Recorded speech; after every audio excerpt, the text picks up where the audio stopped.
Poetry has often been claimed as a product of the heart, and that is an expression of emotion which has very little to do with the intellect.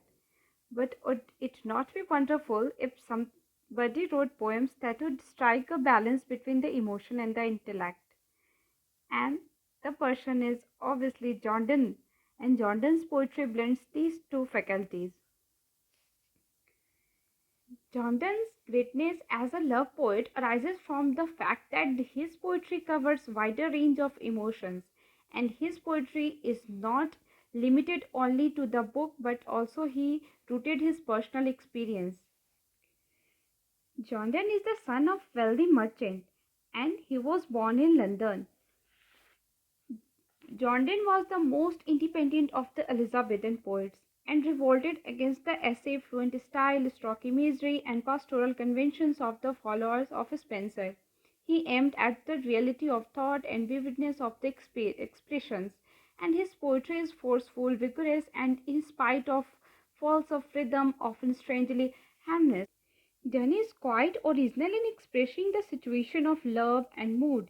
He hangs between the physical love and the spiritual love together.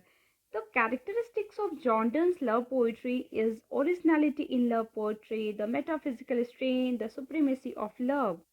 Now I am going to give you a brief insights about the most beautiful poem of John Donne, the canonization.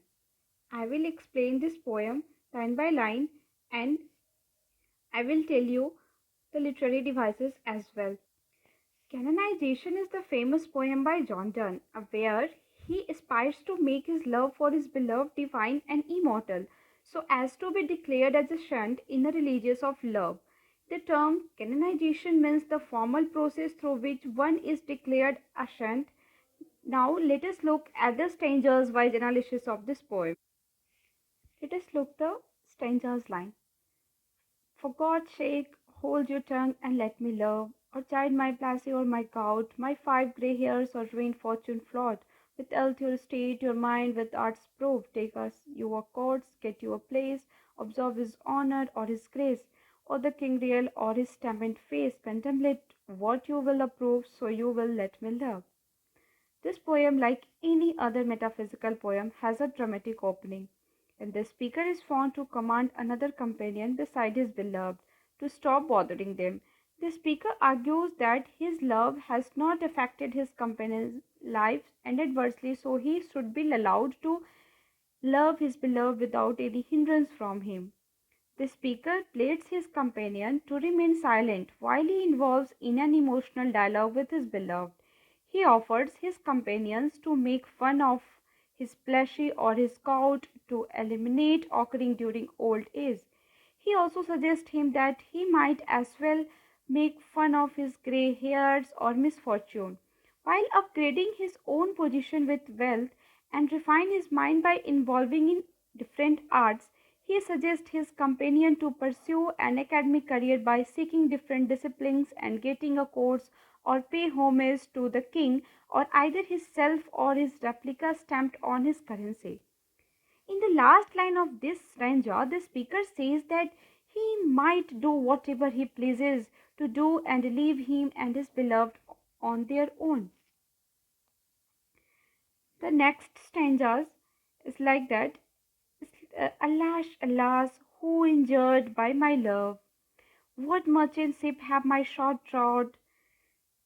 Who say my tears have overflowed his ground? When did my colds a forward spring remove?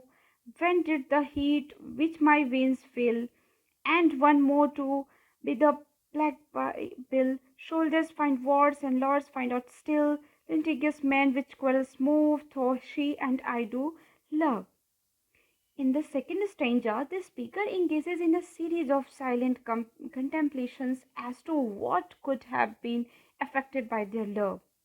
He wonders as to who could have been harmed by their love. He begins with a series of questions trying to come to a solution. He asks whether his sigh or tears that he had stayed silently in love had brought any kind of ships of caused someone loss. And he asks whether his tears hurt anybody and or to their cultivable land. He questions Whether his cold caused you to weeping in love, dare to remove the season of spring from the year. He inquires whether the heat of passion that fills his vein ever caused the epidemic of plague to break out. It was believed, it was believed that the great plague of London, or the bubonic plague, was caused because of the considerably warm weather of that year. So it is caused that rats aboard a ship to come out and litter the street of London. So they carried with them the germ of plague and spread it across that the London land of the London, and London was declared under the quarantine for this reason. So that's why the speaker feels that the soldiers are interested in wars, and so are lawyers and men, because they see their profit there. But the speaker and his beloved are interested only in love. Thus, John Donne brings in matter of agriculture, climate, diseases, and occupation of different kind of people, only to explain the intensity of his love. And such analogues are fine example of the metaphysical conceit. Let us look the next stanza of this poem. Call us what you will, we are made such by love. Call her one, me another fly. We are tapas too, and at our own coast die. And we in us find the eagle and the dove. The phoenix riddle hath more weight. By us we two being one are it. So to one neutral both the things both sweet. We die and rise, the shame and the proof mysterious. In this stanza, the speaker discusses the strangeness of the nature of their love. The speaker suddenly becomes careless and announces that he is ready to be called by any name by others, because he and his beloved are made thus by love. He suggests himself to be called a fly and his beloved another fly. They circle around with the insects like attitude to press the candle flame, and he calls himself and his beloved the candle too, that melt with the heat of their own love.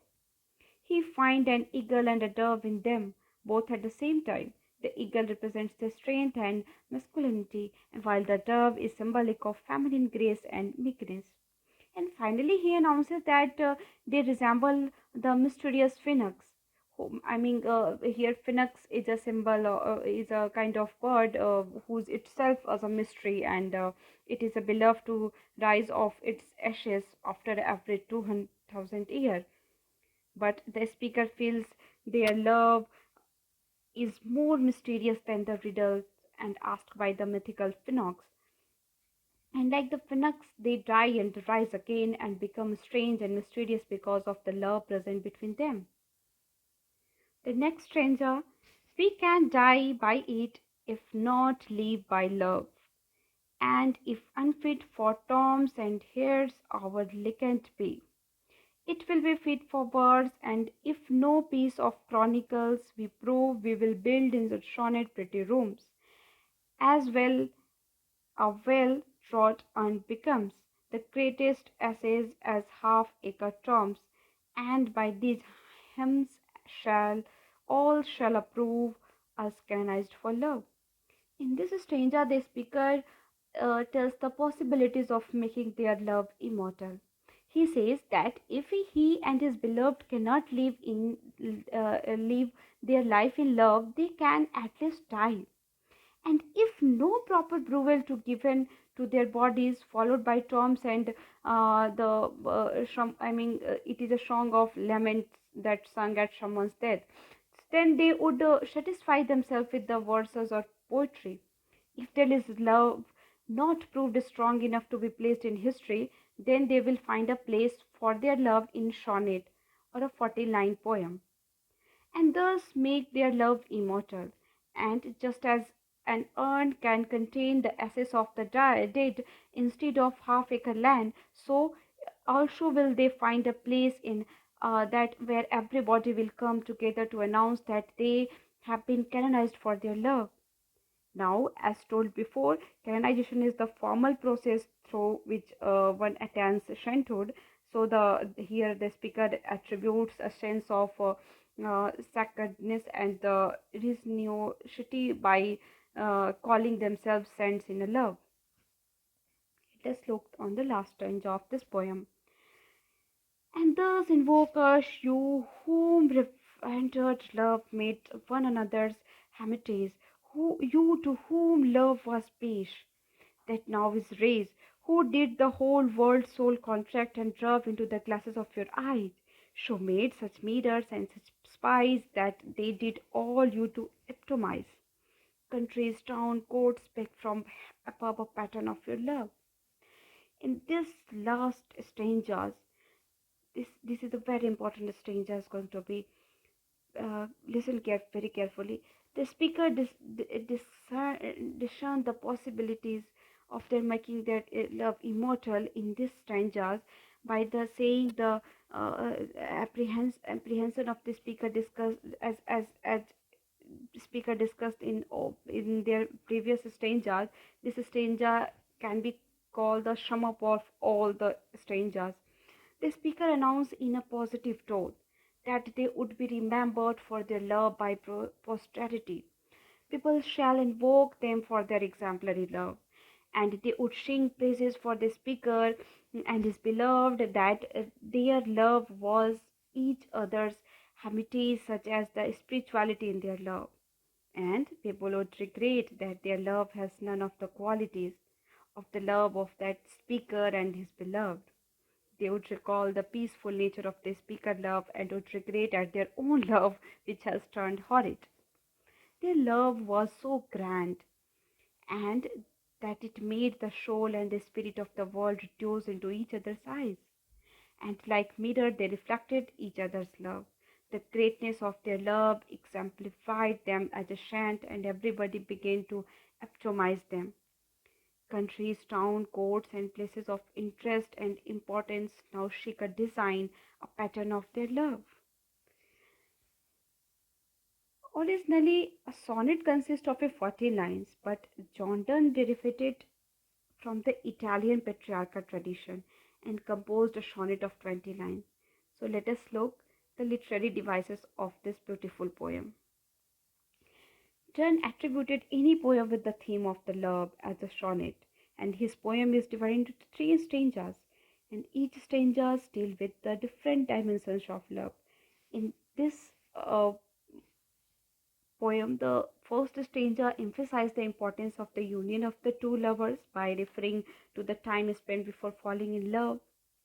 The second stanza is an extension of image of the outside world through discoveries and cartography, and it talks about the unknown hemisphere, unfamiliar seas, and news world. And the last two lines express how the two lovers find total satisfaction in possessing each other. The third stanza marks a shift from the outside, and one is led more into the inside of the two subjects present in the poem. And the speaker here expresses the significance of the eyes, which is macrosm. And these lines try to rekindle the Renaissance zeal of the exploring new lands, and the reference to mixing could be read in terms of alchemy, which often involved mixing the different substance in required amounts. So, often quoted poems of John Donne are like Canonization, The Sun Rising, The Flea, The Valediction, Forbidding Morning, Mooring, and Go and Catch a Falling Star, and That Be Not Proud. So you have just finished the beautiful poem of John Donne's named Canonization. And Donne's love poem can be divided under three heads. First one is poems of mood of lover, seduction, and free love or a fancial relationship. And poem addressed to his wife Annie More, and before and after his marriage. And next, the poem addressed to each other noble ladies. I mean, he addresses the other noble ladies as well. John Donne treatments of love poems is realistic and not idealistic, because he knows the weakness of the flesh, pleasure of section, the joy of secret meeting. And here I have done the detailed summary and analysis of the poem Canonization. Thank you for watching my videos. Stay tuned with the Literature Catalog.